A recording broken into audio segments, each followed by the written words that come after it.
ప్రకాశం జిల్లా సింగరాయకొండ మండలంలోని పాత సింగరాయకొండలో కొలువై ఉన్న శ్రీ వరాహలక్ష్మీ నరసింహస్వామివారి సన్నిధిలో బుధవారం నాడు గురుపౌర్ణమి సందర్భంగా గిరిప్రదక్షిణ మహోత్సవం అత్యంత వైభవంగా జరిగింది.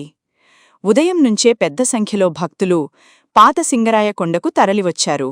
గోవింద నారసింహ లక్ష్మీ నరసింహ అనే భగవన్నామ సంకీర్తనలతో ఆధ్యాత్మిక వాతావరణంలో గిరిప్రదక్షిణను భక్తిశ్రద్ధలతో పూర్తిచేశారు.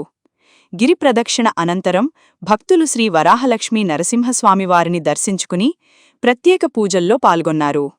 అనంతరం వేద పండితులు భక్తులకు తీర్థప్రసాదాలు అందించి ఆశీర్వదించారు.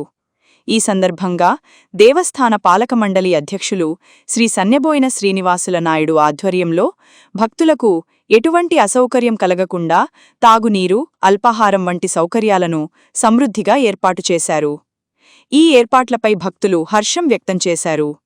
గురుపౌర్ణమి సందర్భంగా జరిగిన ఈ గిరిప్రదక్షిణలో భక్తులు భారీగా పాల్గొనడం పాత సింగరాయకొండలో భక్తి పారవస్యాన్ని తలపించింది.